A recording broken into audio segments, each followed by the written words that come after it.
Hi, welcome to The Point. I'm Kassi Cruz. And last time we had a kind of heated discussion about religion, and kind of what came up for me during that time is talking about death. Dan had said something that sparked a little bit of an interest with me about death, and talking about death is not always easy. It's not necessarily comfortable. It's not familiar for us, but we all experience it. We live with people that are going to die. We have family members that die, and we will eventually die. So what we're going to do is explore a little bit today about death. And with me is Rico and Dan, and we're going to have a dialogue about death. So let's get into it. Welcome to The Point. Hi, you guys. Hey. Hey. So I'm going to just start off by saying these are the people in my family who have died. Let's see. Well, every relative before I know from my great-grandparents and all that kind of stuff, but my grandfather, since I've been alive, my grandmother, my perhaps grandfather on my dad's side, my dad and my mother, my aunt, quite a few of my uncles, and I would say that that's a lot of my friends, some very close, some when I was younger, some when I was older, and it has affected me in so many different ways. And I'm just going to open up to Dan and Rico now and just kind of have, let's see if we can just have an open forum about death and about dying. How's it affected you? Well, certainly my relatives are the same in enumeration, because Kassi is my sister. My mother and my father have both passed, which is a euphemism for dying. And there are quite a few euphemisms for dying. I think humans have a supernatural and a superstitious approach to what lies beyond our lives. There may or may not be anything beyond this. I think the only intellectually defensible position you can take as far as an afterlife is, I don't know. I don't think any of us can know. Many claim to know. Many claim to have been there and to have seen what lies beyond this realm. I personally haven't. Maybe if I go, then I'll know. Up until then, I don't know that we can know anything about it. And it's something that we have to deal with, just like the rain, just like having to do the dishes. It's something you have to accept. Death and dishes, okay. I'm going to die and I got to do the dishes. All right. I can go the ratio is 1 to 1. But what about people who've had like near-death experiences, who've said they've maybe been in a car accident, or they've had a situation where they've actually have, like, say for instance, died like on the operating table, and have been brought back to life, but in that small instance of them being gone, they've a lot of people talk about having seen that light that everyone talks about. There's this big grand light, and you walk towards the light, and it's like, these are the things that I've seen this, and kind of like seeing themselves. They're like, it's like an out-of-body experience where they've seen themselves on that table, and then all of a sudden they realize, well, no, I'm not really ready to go yet, and they come back. That can be kind of real too. I mean, that's their experience. I can't deny their experience, but at the same time, like on the last show, we talked about religion and stuff, and they have their different views on death. And my thing always was, they can have you feel so comforted about it at some point, but at the same time, everybody's scared to go. I don't know anything about it. I've certainly had people in my family who have died. That has affected me because I'm close to that person, that kind of a thing. However, I lost my father, I would say close to, it'll be 6 years this year in June, and certainly I miss the physical form of my father. However, my relationship has now taken on a different aspect with my dad. I still feel like I have part of my dad, with me. The physical aspect, of course, he's not here, but there's still a part of that. So, I don't think death is also a negative thing. It's a part of life. I do agree with you in a sense, because it is a part of life. Birth, old age, sickness, and death. You can't you can't get out of. You cannot get out of life alive. So, you know. Yet. Yet, you know what I mean? Yeah. Well, they can say that. They can clone you. They can clone you, but you know what I mean? That kind of thing. A clone is still another individual. Right, exactly. It's not you. So I've just you. pretty much decided that I'm not going to die, and you know, I'm going to be around. Yeah, you know, so I've already solved the problem. You see, so you know, we can go ahead and finish this discussion. I'm sure we'll get some phone calls on this. Yeah, so you can call me up and we'll talk about it. I ain't going nowhere, and I'll let you know how. Go ahead. Well, let us know how. You know, it used to be, though, that we didn't live so long, very long ago, actually, that not in my lifetime that I've seen, because I've seen people be in the 70s and 80s now. And perhaps in another 1,000 years, if we make it, if we make it and we don't destroy ourselves by, you know, with all the weapons that we have and all that. We're not talking about the war. Well, actually, I think you kind of have to talk about the war, and I think that that's something that we can actually discuss, because war in itself is inevitably going to mean death for someone. We either are perpetrating that or going to be perpetrated, whatever that is going to be. So there we're experiencing killing and being killed. That is part of death, too, Which I think. have a problem with, because how do you justify death to stop death? You can't. You understand? You can't. How do you because stop the killing? You know, okay, I'm going to kill you because you're killing them. You know what I mean? And then everything will be okay. Well, not everything is okay. We're actually that's actually an issue that we discussed in our first show, was the death penalty and the justification for it. If a group of people are killing another group of people, is it not the responsibility of the police, if you were, to stop that killing? Yeah, but who makes us the police? Yeah. No, Every time somebody gets I that, think- here we come with our little wagon. You know, we're going to go fix it. If you want to fix something, start here. You know what I mean? That's another show. I'm going to go off on another thing. It's another No, show. but we can have You know a what I mean? conversation about that, because that's all You part know? of that. That's wrapped up into that, too. I mean, we have death and stuff going on here every single week. You know, every people single- die Every single day Every we got single death at least going every on here. second. Come on, Every people are second dying every folks are second dying. somewhere. Well, You How? know, whether it be from drugs, whether it be from, you know, drive-by shootings, whether it be by whatever. You know, lot we of got a different lot ways. of death up in here, and then here we go, in a moment's notice, across the water. I'm not saying nothing about people in Albania, and I'm not saying anything about people in Kosovo. I definitely think it's not, but I definitely think there's some different issues going on there, too. It's not just about what they're telling us. You know, but all that aside, you know, we seem to have the tendency, and it's been the United States, the tendency of the United States to always run across the street to go fix what's happening over there, and not fix what's going on in our own backyard, and then justify the means by which we do it. I just don't. It's crazy. Well, I think They'll come kill you now. I know. Thank you. I think I'm moving tomorrow. You know what I mean? Going to Canada, right? Yeah, right. I think the This is a clone. efforts to justify warfare as a principle is a whole other show. If you guys want to talk about death, that was our point. Okay. The nature of death, the way we approach death. I think your point that you made about death and dying is healthy. I mean, I still feel that I have a relationship with my mother. I never had a relationship with my father, and I may even mourn that fact, that I will never have a relationship with him because he has died. But where do I go from here? I mean, I still have life, and life is for the living. That's what, you know. That's what I think it's for.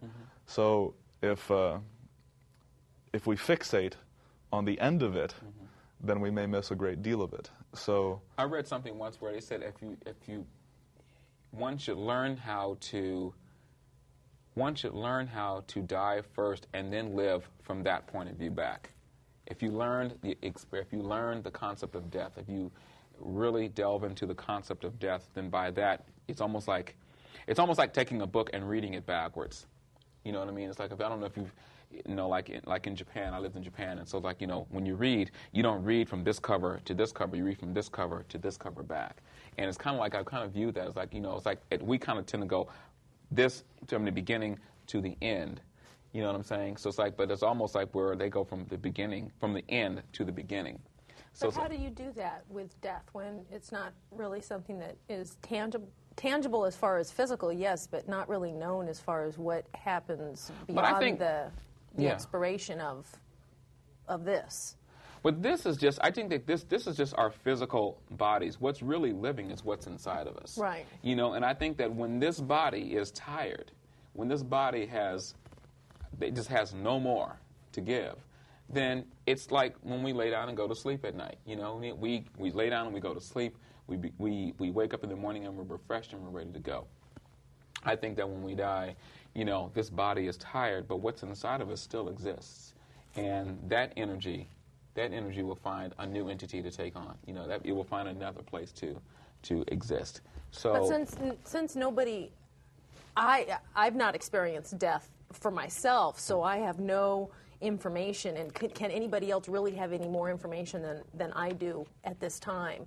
Perhaps, like you said, with the people that have had near-death experiences or who have died and then come back and say the story, and some of them are very similar as far as the stories go.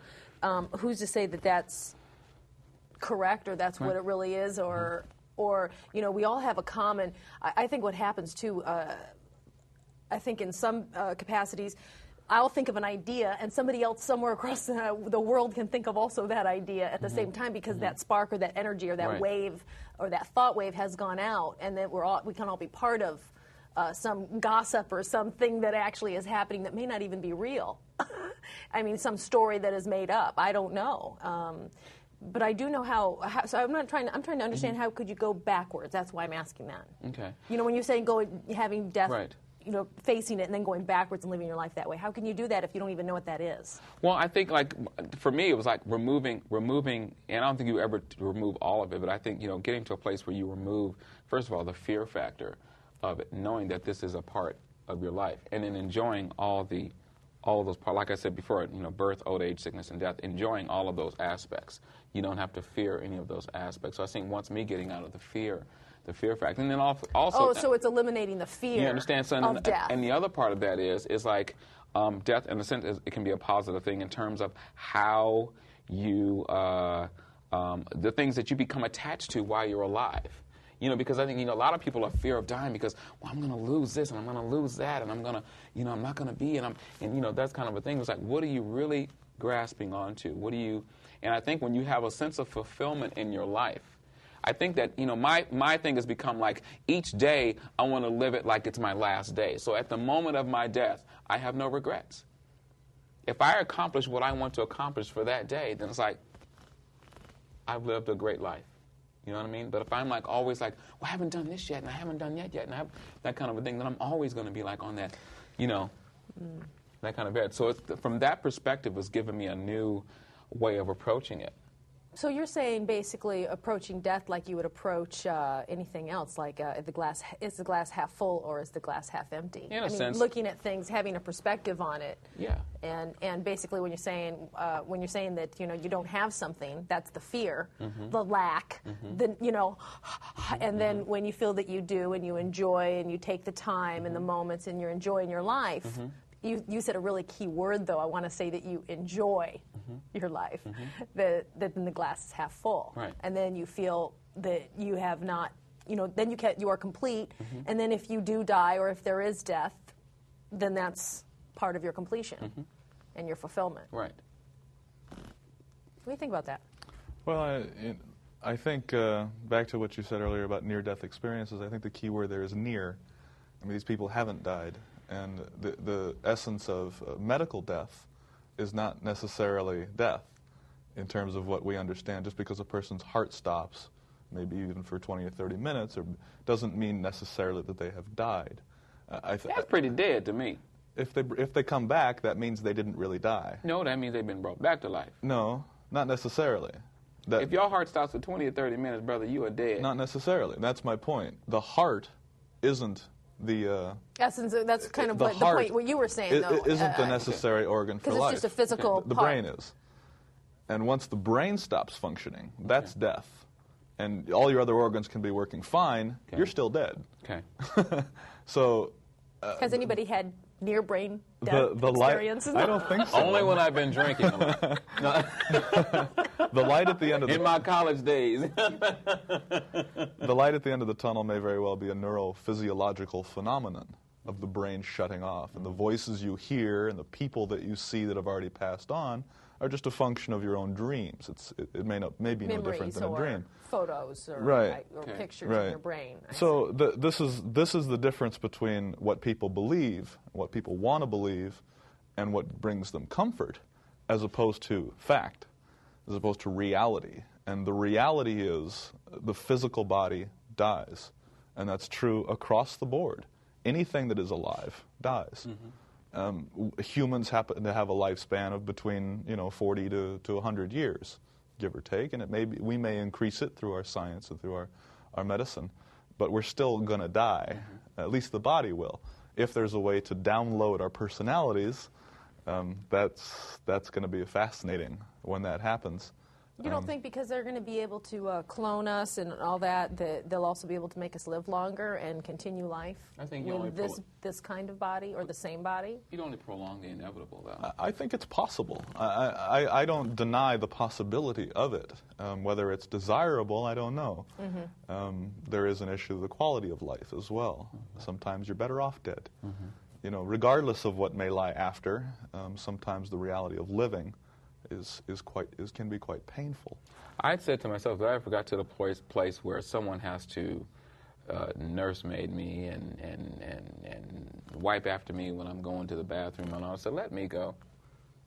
I don't want that. That's my father, when he died, he was always a very robust man. He was always just out there living life and just very robust. And then got to a point where his life where he couldn't be that way anymore. And I know that he didn't want to exist like that anymore. I know that he didn't. So it was interesting that he died in surgery, having a quadruple bypass. You know what I mean? Oh, wow.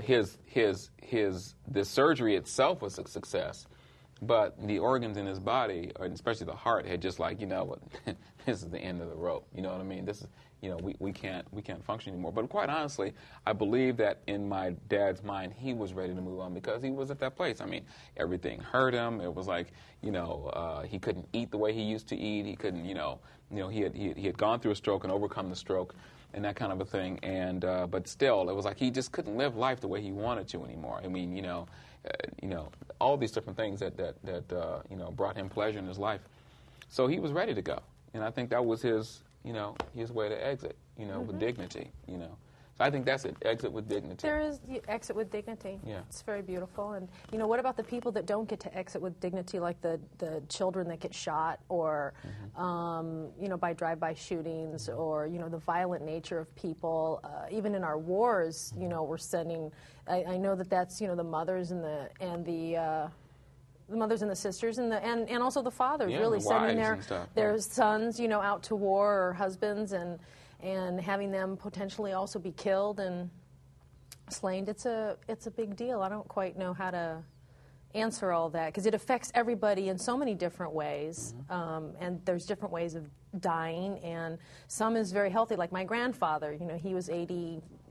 How old was he? 5, I think. 85, lived a full life. He wanted to work, 2 weeks up until he died. He worked. That's what his whole life was about, and he dug that. That was excellent. My father, my mother, definitely more tragic, and certainly, left me. I think death is really hard for the people that are living, because the dead people are gone. They've moved on, and really, how do we handle it, the people that are living, and what kind of communication are we able to talk about? It's not a common subject to discuss death and what it means. It's very closed off because it hurts and there's suffering and there's a lot of pain involved. I think you make an interesting point about how the living approach the issue of death. Some of us just deny it completely and live our lives recklessly. Others embrace it, perhaps a little too much, and are fascinated by it. And some apparently, like you, accept it, realize that it's a part of it. It's a part of this experience. I certainly don't welcome it, but I don't fear it either. It is going to happen. It's going to happen to us all.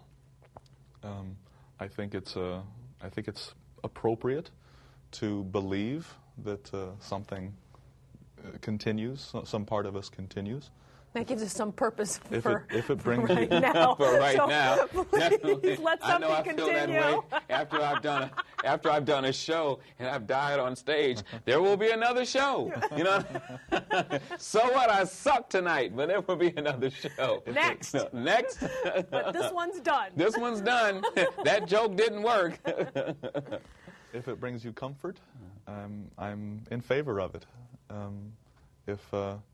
I read an article last year about Korean teenage girls who the culture believes in reincarnation, and they're miserable, so they kill themselves so that they can live again.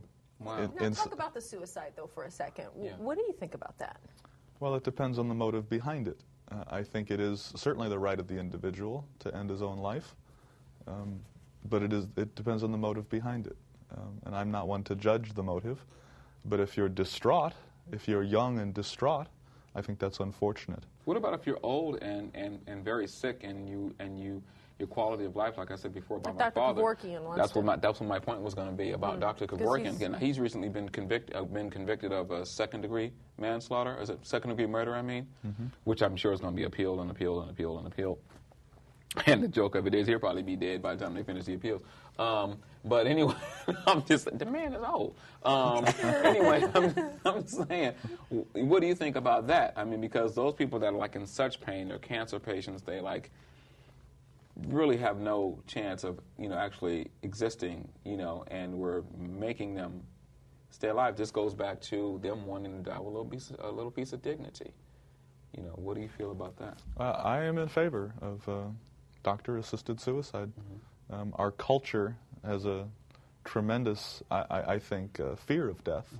Well, fear of death, fear of sex, and fear of a lot of different things is kind of, that's what's really, I think, strangling us and holding us back right now, because we really have to eliminate the fear so we can start discussing it, because death and sex and quite a couple other things are going to happen in life. That's called life. That's what we're living as human beings. Our sexual drive is like the most important thing we're supposed to propagate. Why are we acting like, violence is okay? Propagate or procreate? Yeah, propagate.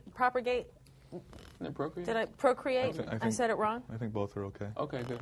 Okay. I'm just messing with you. Just messing with my language, are you? Okay, making me self-conscious. The death of sex. That's what we're talking about, the death of sex. Well, I just would like us to see, I'd like to see us become more of a people that to show nudity and to show lovemaking isn't something that's negative. I would rather see that more public and for us to have that kind of dialogue in a healthy way with each other, because that's really what it's about, rather than the killing and the violence. And what we're doing, we're desensitizing ourselves to killing and death. So basically, it doesn't have to affect us, and we don't have to talk about it, so we're shielding ourselves. But see, that's what all the PGs has a lot of violence and a lot of attacks and killing and guns. And hey, that says something to our people and as a culture, what we're accepting and what we're not accepting of. And but Hollywood shows a lot of sex. Okay, good. I'm in favor of that. So no violence, but sex. I'm not necessarily in favor of violence. I mean, I'm sorry, I'm not necessarily in favor of sex. Oh yeah, let's have hardcore sex on television, or I don't know how we got on this subject. I think I took us there. Sorry. Well, I mean, you just said you wanted to see more. You want to see more naked people and more sex. No, I want it to be actually more okay for there to be nudity over violence. That's really my point. Okay. Because I think that it's more okay for there to be violence rather than nudity and accepting adults being in a loving relationship, rather than having it to be negative. Having that kind of positive role model of how we get along in life. And well, I agree rather with that. than violence. I agree with that too. I mean, because definitely sex is definitely a part of life. And we always tend to seem to just try to gloss over.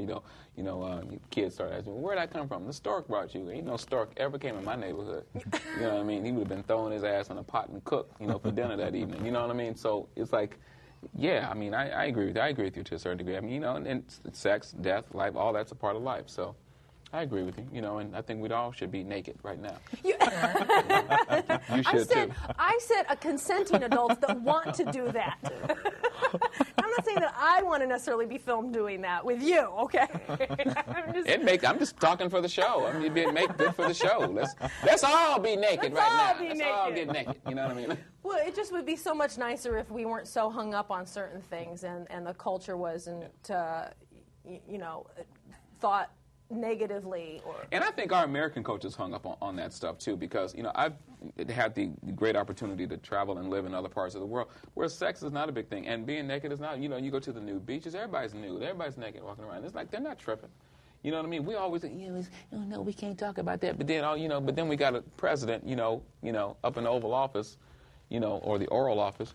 Well, that's a deviation, and I think that what happens is when you constrict, you start deviating. And we have a lot of deviation happening in America's society, and because there's some constriction happening, and we're constricting something that's extremely natural, which is our sex drive, exactly. And it's the most powerful force we really have. I try to tell the girls that every time I go to the bar. It's natural. Come on, it's natural. It's natural for us to be naked tonight. It's natural. It's a natural thing. Okay. No. You just take it to a whole other place for me, Rico. Thank you very much. That's what I'm trying to do with them. Take it to a whole other place. To my place. To your place. To your place. Let's start. Is there any kind of closure that we can have now about death? Well, I think we're in agreement on the rights of the individual to end their own life. Yes, definitely. The terminally ill or the infirmed. I don't love that young people want to commit suicide, but and certainly I've had my thoughts when I was younger because I was alone and I was scared, and my parents weren't around. I was on my own when I was 16, and it's a big, bad, scary world out there. So there's a lot of weird stuff. I'd like to see us have more of a community that we can get together, and then if there is somebody that's like that, they have some place to go that's safe, and that it doesn't have to be based on if you're this type of religion or that type of religion. How about just coming together more as people and helping each other? I would agree with that. I would agree with that too. That whereas in terms of the suicide for the teenagers and things, I agree with the suicide, the assisted suicide, as I mentioned earlier about the dying with dignity. If teenagers want to commit suicide and that kind of a thing, I think that there needs to be a dialogue with those teenagers to find, in fact, what it is. What is so much pressure on them that's making them want to take that most drastic step, to do that. So we're going to have to wrap up then. Yes. So do you want to say anything else? No, I think I think it's been said that we really don't know what comes after. It brings us some comfort to believe that part of us lives on, and it is something you have to accept. I think it's great. It's been wonderful chatting with everybody, and thank you for joining us on The Point. And we were talking about death, and it's just the start of us just talking about it. It was brand new for us too, so I hope that you enjoyed it. Good night. Later. Good night.